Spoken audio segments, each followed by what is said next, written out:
हरतालिका तीज व्रत की पौराणिक कथा। यह हरतालिका व्रत कथा शिव जी ने माँ पार्वती को सुनाई थी। शिव भगवान ने इस कथा में माँ पार्वती को उनका पिछला जन्म याद दिलाया था। हे गौरा, पिछले जन्म में तुमने मुझे पाने के लिए बहुत छोटी उम्र में कठोर तप और घोर तपस्या की थी। तुमने ना तो कुछ खाया और ना ही कुछ पिया, बस हवा और सूखे पत्ते चबाए। जला देने वाली गर्मी हो या कंपा देने वाली ठंड, तुम नहीं हटी, डटी रही। बारिश में भी तुमने जल नहीं पिया। तुमने इस हालत में देखकर तुम्हारे पिता बहुत दुखी थे। उनको दुखी देखकर नारद मुनि आए और कहा मैं भगवान विष्णु के भेजने पर यहाँ आया हूँ। वह आपकी कन्या से विवाह करना चाहते हैं। इस बारे में मैं आपकी राय जानना चाहता हूँ। नारद जी की बात सुनकर आपके पिता बोले, अगर भगवान विष्णु चाहते हैं तो उन्हें कोई आपत्ति नहीं है, परंतु जब तुम्हें इस विवाह के बारे में पता चला तो तुम दुखी हो गई। तुम्हारी एक सहेली ने तुम्हारे दुख का कारण पूछा तो तुमने कहा कि मैं सच्चे मन से भगवान शिव का वरण किया है, किंतु मेरे पिता ने मेरा विवाह विष्णु जी के साथ तय कर दिया। मैं विचित्र धर्म संकट में हूँ। अब मेरे पास प्राण त्यागने के अलावा कोई उपाय नहीं बचा।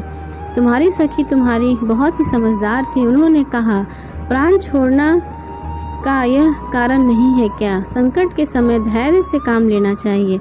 भारतीय नारी के जीवन में सार्थकता इसी में है कि जिसे मन से पति के रूप में एक बार वरण कर लिया, जीवन भर उसी से निर्वाह करेंगे। मैं तुम्हें घनघोर वन में ले चलती हूँ, जो साधना स्थल भी है और जहाँ तुम्हारे पिता तुम्हें खोज नहीं पाएंगे। मुझे पूर्ण विश्वास है कि ईश्वर अवश्य तुम्हारी सहायता करेंगे। तुमने ऐसा ही किया। तुम्हारे पिता तुम्हें घर में ना पाकर बड़े चिंतित और दुखी हुए। इधर तुम्हारी खोज होती रही, उधर तुम अपनी सहेली के साथ नदी के तट पर एक गुफा में मेरी आराधना में लीन हो गई।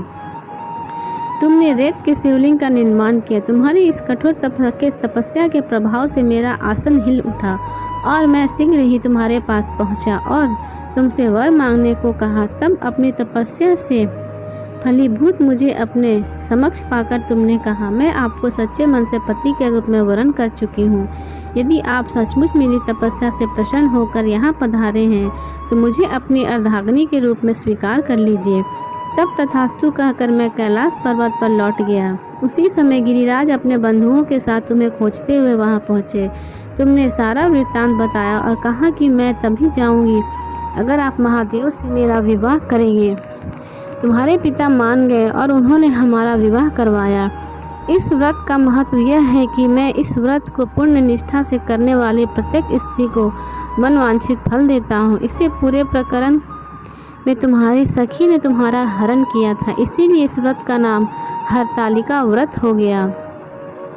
इस व्रत से जुड़ी एक मान्यता यह भी है कि इस व्रत को करने वाली स्त्रियां पार्वती जी के समान ही सुखपूर्वक पति रमन करके शिवलोक को जाती हैं। सौभाग्य स्त्रियां अपने सुहाग को अखंड बनाए रखने के लिए, अविवाहित युवतियां मन मुताबिक वर पाने के लिए हरतालिका तीज का व्रत करती हैं।